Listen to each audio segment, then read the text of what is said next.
பீகுரு சொந்தங்களுக்கு வணக்கம். இன்னைக்கு நேர்காணல நம்மளோட இருந்திருப்பவர் அரசியல் விமர்சகர் திரு வாசுதேவன் அவர்கள். அண்ணா வணக்கம். வணக்கம். ஒரு செய்திகள் நம்ம இப்ப சமீபத்துல பார்த்தது என்னன்னா, செய்தித்தாள்ல 13 அமைச்சர்கள் 60 எம்எல்ஏக்களுக்கு திமுகல மீண்டும் அவங்களுக்கு சீட்டு தரதில்லை அப்படின்னு சொல்லிட்டு ஒரு முடிவு எடுத்ததா இப்ப நம்ம செய்தித்தாள்ல அந்த செய்திகளை பார்த்தோம். பட் நெருப்பு இல்லாம எதுவும் புகையாது. என்ன காரணம்? ஏன் 13 அமைச்சர்களுக்கும் 60 எம்எல்ஏகளுக்கும் மீண்டும் சீட்டு தர திமுக யோசிக்குது? நெருப்பு இல்லாம நெருப்பு இல்லாம புகையாது அப்படிங்கிறீங்க. நெருப்பு உண்மையிலேயே இருக்கான்னு தெரியல. ஆனா புகைச்சல் என்னமோ இருக்கத்தான் இருக்கு. அமைச்சர்கள் எல்லாம் சரியா பர்ஃபார்ம் பண்ணல அப்படின்னா, அதாவது அமைச்சர்களுக்கு 2 விதமான பொறுப்புகள் இருக்கும். ஒண்ணு அமைச்சரவை பொறுப்பு, அதை தவிரவும் தொகுதிகளுடைய பொறுப்பு. சில அமைச்சர்களுக்கு அந்த மண்டல பொறுப்பை கூட கொடுத்திருப்பாங்க. For example Thangam Thennarasu, K N Nehru மாதிரி ஆளுங்களுக்கு எல்லாம் அந்த ஒரு மண்டலம் கிட்டத்தட்ட 3-4 மாவட்டங்களுடைய பொறுப்பை கொடுத்திருப்பாங்க. அதனால அந்த பொறுப்பையும் அவங்க சரிவர பண்ணினாங்களா அப்படிங்கிறத பார்க்கணும். இப்போ மந்திரி சபையில அவங்களுடைய வேலை தரம் நல்லா இல்லை, திறமை வெளியில வரல அப்படின்னு சொன்னா அது மந்திரி சபையிலேயே மாற்றங்கள் கொண்டு வந்திருக்கலாம்.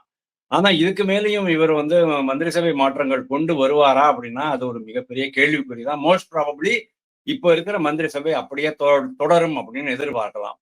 அப்படின்னா இவங்க இவங்களுடைய மந்திரிகளாக இருந்து அவர்கள் செய்வது முதல்வருக்கு திருப்திகரமாக இருக்கிறது அப்படிங்கிற மாதிரிதான் அர்த்தமாகுது. ஆனா அதே சமயம் அவங்களுடைய அந்த கள நடவடிக்கைகள் கொஞ்சம் ஏத்த குறைச்சுதான் இருக்கலாம் அப்படிங்கிற மாதிரி நான் பாக்குறேன். நிறைய அமைச்சர்கள் களத்துல எவ்வளவு தூரம் உதவி பண்ணியிருக்காங்க அப்படிங்கிறது தெரியல. அதாவது உங்க மேல இருக்கிற அந்த எதிர்ப்பு, அந்த அடிமட்ட தொண்டர்கள் மத்தியிலயோ மக்கள் மத்தியிலயோ இருக்கிற எதிர்ப்பு கட்சியை பாதிக்க கூடாது அப்படிங்கறதுதான் அந்த சித்தாந்தம். அதனால்தான் கேண்டிடேட் ஆன்டி இன்கம்பன்சி அப்படின்னு சொல்லுவாங்க. அதையே நீங்க ஆட்சியினுடைய ஆன்டி இன்கம்பன்சியா மாத்திரக்கூடாது அப்படிங்கறதுல அவங்க ரொம்ப முக்கியமா இது பண்றாங்க. இந்த மேட்ரு எப்படி வெளியில வந்தது அப்படின்னா, எனக்கு என்ன தோன்றது, அமைச்சர்கள் எல்லாருமே களத்துல போயிட்டு வேலை பண்ணணும் அப்படின்னுட்டு ஒரு அறிவிப்பு வந்துதான். அந்த அறிவிப்பு எப்போ வந்ததுங்கிறது எனக்கு தெரியாது. அறிவிப்பு வந்த பிறகு பார்த்தாங்கன்னு சொன்னா சில அமைச்சர்கள் சில எம்எல்ஏக்கள்லாம் சென்னையிலேயே தங்கிட்டு இருந்தாங்களாம். இதை உளவு பார்த்துதான் ஒரு துறை, அதாவது PEN அப்படின்ட்டு ஒரு துறை அந்த துறை அவருடைய முதல்வருடைய மருமகனுடைய துறை தான் அது. அந்த துறை கொடுத்த உளவு அறிக்கைப்படி இந்த இந்த அமைச்சர்கள் இந்த எம்எல்ஏக்கள் எல்லாம் களத்துல போய் வேலை பண்ணல அப்படிங்கிற மாதிரி கேள்விப்பட்டேன். அதனால அவங்கள மட்டும்தான் டார்கெட் பண்றாங்களா அப்படிங்கிறது நமக்கு தெரியாது. ஆனா ஒரு பெண் நிறுவனம், ஒரு உளவுத்துறை நிறுவனம் இல்லைன்னா ஒரு ஆய்வு நிறுவனம்னு வச்சுக்குவாங்க. அந்த ஆய்வு நிறுவனம் ஒரு 40 பேர் 50 பேரை நீங்க நீக்கணும், அவங்களுக்கு இரண்டாவது இந்த முறை தேர்தல சீட் கொடுக்க கூடாது அப்படின்னு சொன்னா அதை உடனே அப்படியே முதல்வர் ஏத்துக்கொள்வாரா? முதல்வர் தான் இன்னைக்கு கட்சி தலைவரா இருக்காரு. ஏத்துக்கொள்வாரா அப்படிங்கிறது எனக்கு தெரியல. என்ன காரணம் அப்படின்னு கேட்டா அதுல இன்னொரு சக்தி இன்வால்வ் ஆயிருக்கு. அதுதான் உதயநிதி அப்படிங்கிற சக்தி. அதாவது இளைஞர் அணி செயலாளர் பொறுப்புல இருக்கிறவர், துணை முதல்வர், அவருக்கும் அவருடைய சில அபிலாஷைகள் எல்லாம் இருக்கும். இதுல அவருடைய ஆள்கள் இருந்தாங்கன்னு சொன்னா அவர்களை மாற்றுவதோ அல்லது அவர்களுக்கு வாய்ப்பு கொடுக்காமல் அவர்களை தடுப்பதோ எதிர்வினை ஆற்றலாம் அப்படிங்கிற மாதிரி நான் பாக்குறேன். All set and ton DMK 2026 தேர்தலுக்கு தயாராயிட்டாங்க. எப்படின்னா ஒரு மாதிரியான கார்பரேட் கவர்னன்ஸ் அவங்க கொண்டு வரதுக்கு முயற்சி பண்றாங்க. இன்னைக்கு நம்ம மற்ற கட்சிகள், பொலிட்டிக்கல் கட்சி, அரசியல் கட்சிகள்லாம் இருக்கிறது நீங்க பார்த்தா ஒரு காலத்துல இந்த மாதிரி ஸ்ட்ராட்டஜிஸ்ட் அப்படிங்கிறதுலாம் யாரும் இருக்க மாட்டாங்க. ஒரு கோர் குரூப் இருக்கும். அந்த குரூப்லயே எல்லா வேலையும் பண்ணிக்கிட்டு இருப்பாங்க. அவங்களே எல்லா தகவல்களையும் சேகரிச்சு ஆலோசித்து ஆராய்ந்து முடிவுகளை எடுப்பாங்க. For example Kamaraj all India பிரசிடென்டாக, காங்கிரஸ் கட்சி பிரசிடென்டாக இருந்த போது அந்த காலத்துல மொபைல் கிடையாது, ஏதோ டெலிபோன் ஒண்ணுதான் இருக்கும். எஸ்டிடி போடணும்னு சொன்னா ஒரு நாள் ஆகும் எஸ்டிடியில பேசுறதுக்கு. அந்த மாதிரி ஒரு கண்டிஷன்ல இருக்கும்போது கூட காமராஜுக்கு எந்த மாநிலத்துல எந்த தொகுதியில யார போடணுங்கிற அளவுக்கு அறிவு இருந்தது அப்படின்னு சொல்றாங்க. அதாவது இப்போ உத்தரப்பிரதேசத்துல நீங்க அவனை போடுங்க இவனை போடுங்க, அவன் போட்டான்னா அவன் தோத்துருவான் அப்படிங்கிற மாதிரியான அந்த அளவுக்கான புரிதல் அவருக்கு வந்து எப்படி வந்தது அப்படிங்கிறது எல்லாருக்குமே ஒரு ஆச்சரியம்.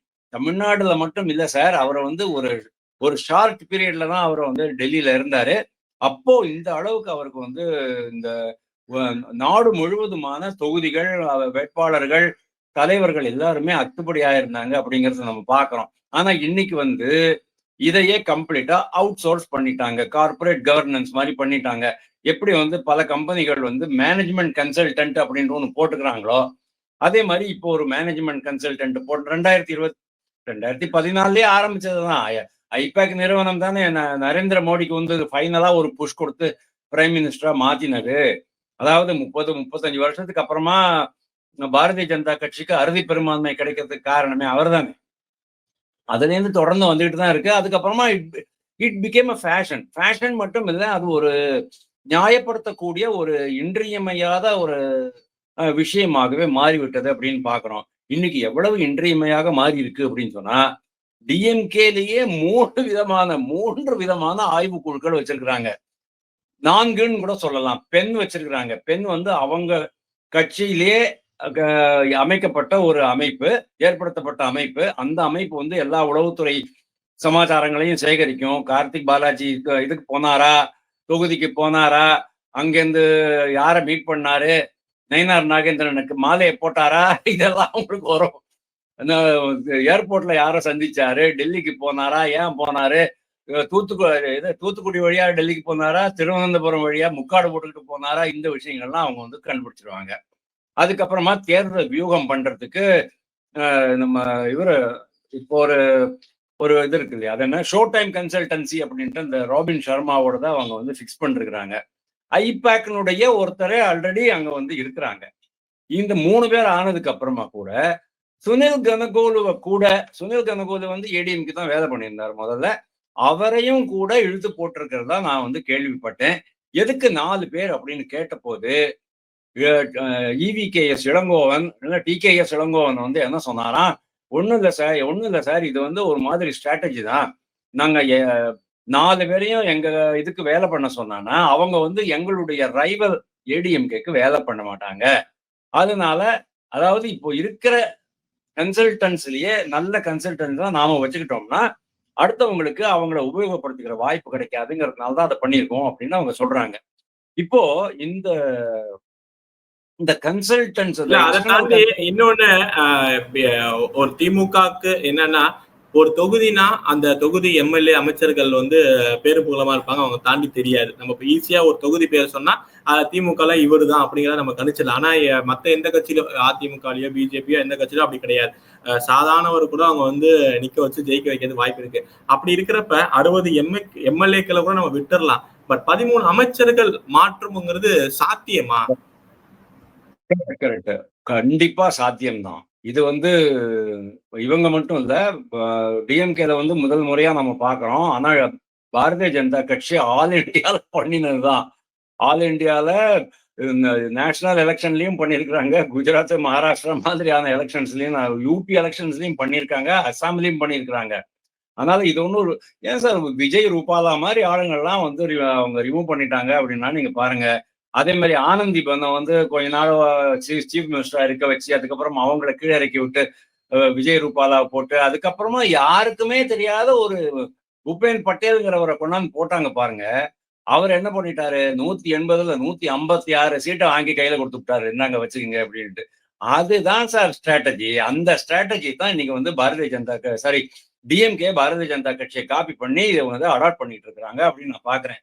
ஆனா அதே மூத்த அமைச்சர்கள் கேட்பாங்களா? ஏன்னா மேடையிலேயே சொல்லியிருக்காரு, விடிஞ்சா எனக்கு என்ன ஆகும் தெரியல, தூக்கமே இல்ல, எந்த அமைச்சர்கள் என்ன பண்ணுவாங்கன்னு.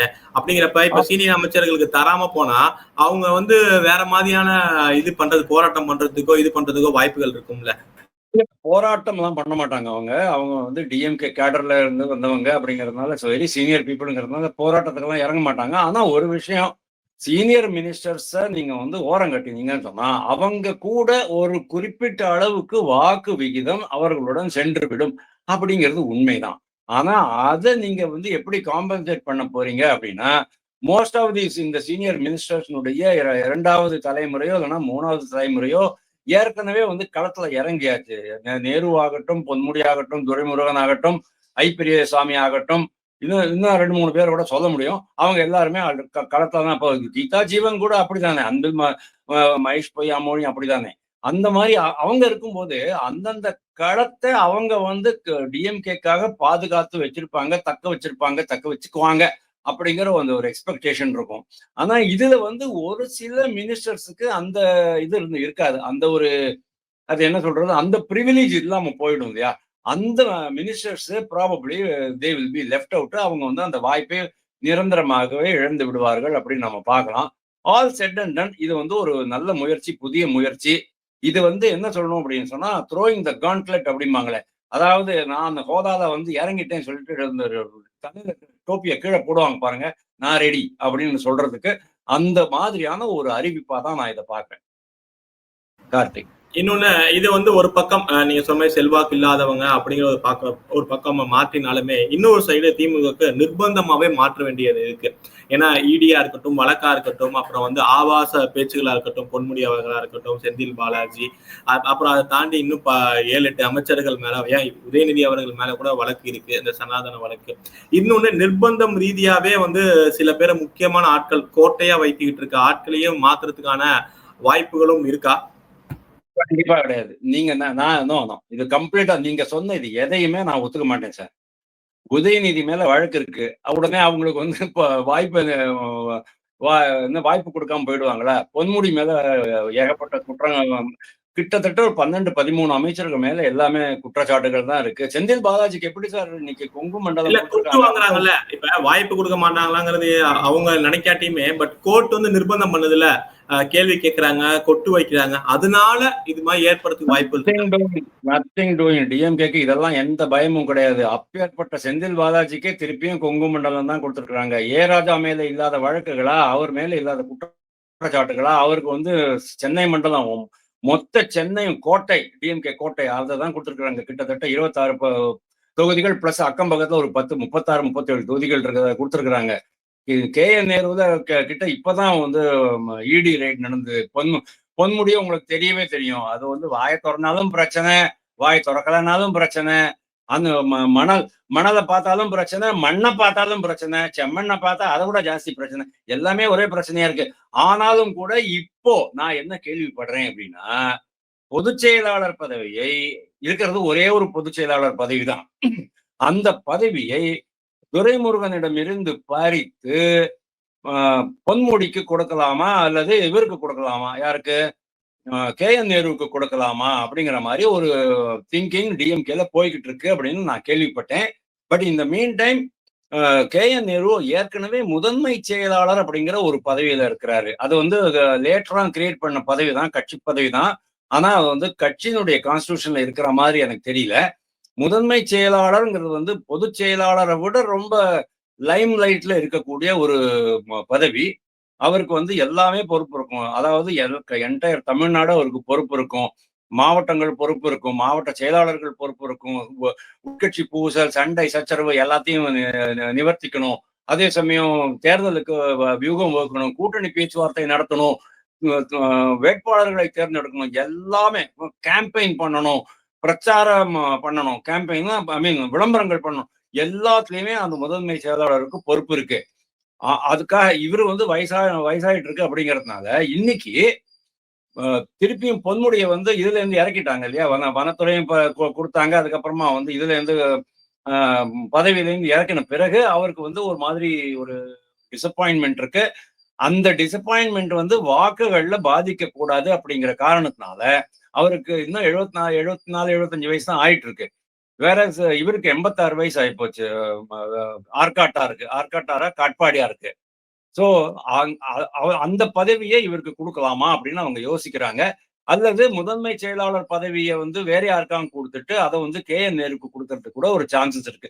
இதெல்லாமே வந்து காலத்தின் கட்டாயம். நீங்க சொல்றீங்க இல்லையா, இடி ரைடு வருது, நீதிமன்றம் குட்டு வைக்கிறது, அதெல்லாம் வந்து இதுல வந்து வே ஆகாது. இவங்களுக்கு வந்து எப்படியாச்சும் ஒரு இந்த தேர்தல வெற்றி பெறணும், ஆன்டி இன்கம்பன்சியை பீட் பண்ணணும், வேட்பாளர்கள் செலக்ஷன் கரெக்டா இருக்கணும், பிரச்சார யுக்திகள் கரெக்டா இருக்கணும், வியூகங்கள் கரெக்டா இருக்கணும், கூட்டணியை பத்திரமா வச்சுக்கணும். இதெல்லாம் தான் அவங்களுக்கு வந்து நிர்பந்தமா இருக்கும். அந்த நிர்பந்தங்கள் எப்படி இருக்கும்? இதுவரையும் வந்து நீங்க பார்த்திருப்போம், வந்து எது கூட்டணி கட்சிகள் எதுக்குமே வாய் திறந்தது இல்ல. அவங்களோட அடையாளத்தை மறைச்சுக்கிட்டு தான் திமுக கூட்டணியில வந்து இவனெல்லாம் சஸ்டெயின் பண்ணாங்க. பட் இப்ப அவங்களுக்கு ஒரு வாய்ப்புகள் இருக்கு. ஏன்னா ஆன்டி இன்கம்பன்சியா இருக்கட்டும், அப்ப நிறைய அமைச்சர்கள் மேல வழக்கு இருக்கு, பதவி நீக்கிறதுக்கு கூட வாய்ப்புகள் இருக்குங்கப்ப இந்த தடவை கூட்டணி கட்சிகள் வந்து பேரம் பேசுறதுக்கான வாய்ப்புகள் இருக்கா திமுக சைட்ல? கேள்வியே கிடையாது சார். ஏகப்பட்ட வாய்ப்புகள் இருக்கு. ஆல்ரெடி பேச ஆரம்பிச்சாச்சு. வன்னியரசு சொல்றாரு 25 வேணும் அப்படின்னாரு.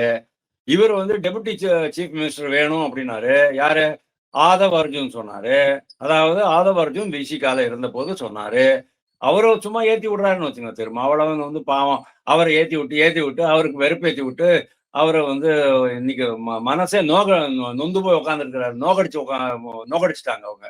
அதாவது மாயாவதி வந்து அவ்வளவு பெரிய ஒரு மாநிலத்துல, இதை விட 3 மடங்கு பெரிய மாநிலத்துல ஒரு அருமையான ஒரு கேஸ்ட் காம்பினேஷன் கொண்டு வந்துட்டு ஜெயிச்சு அவங்க முதல்வர் ஆகலையா 5 வருஷம். அதே மாதிரி நம்மளும் பண்ணலாங்கிற மாதிரி இவருக்கு ஆசையை காட்டி விட்டு ஆதவ அர்ஜுனா மோசம் பண்ணி விட்டாரு. அவருக்கு அதை போட்டு விடுங்க. ஆனா இன்னைக்கு இதே ப்ராப்ளம், அதாவது ஆட்சியில பங்கு வேண்டும், அதிகாரத்திலும் பங்கு வேண்டும் அப்படிங்கிறது இவங்க மட்டும் கேட்கல, இவங்களும் தான் கேட்கறாங்க. காங்கிரஸ் கட்சிக்காரங்களும் கேட்கறாங்க.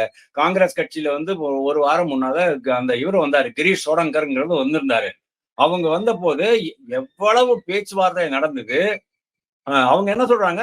ஆட்சியில் பங்கு, அதிகாரத்தில் பங்கை முதலில் உறுதி செய்து கொள்ள வேண்டும், அதன் பிறகுதான் நீங்கள் கூட்டணி ஒப்பந்தத்தில் கையெழுத்திட வேண்டும் அப்படின்ட்டு தலைமை, அதாவது காங்கிரஸ் தலைமை இருக்காங்க இல்லையா, சோனியா காந்தி, ராகுல் காந்தி, பிரியங்கா காந்தி, கார்கே கடைசியில அந்த குரூப் இருக்கு இல்லையா, அந்த குரூப்பையே இவங்க வந்து ஆட்டி படைக்கிற அளவுக்கு, வால் வந்து நாய் ஆட்டுற அளவுக்கு வச்சுக்கோங்க, இவங்க வந்து பேசியிருக்கிறாங்க.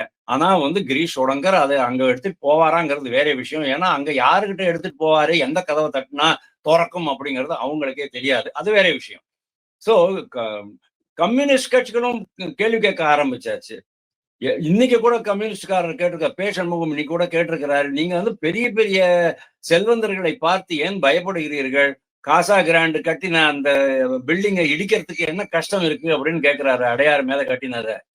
இந்த மாதிரி அவங்க நிறைய பேச ஆரம்பிச்சிட்டாங்க. ஆனா பேச்சு எல்லாமே பாருங்க, நீங்க சொன்ன மாதிரி தங்களுடைய பலத்தை காமிப்பதற்காகவும் அதிக சீட்டு பேரம் பேசி வாங்குவதற்காகவும் அப்படின்னு நீங்க சொன்னாலும் கூட இவங்களுக்கு அதனால எந்த பிரயோஜனமும் கிடையாது.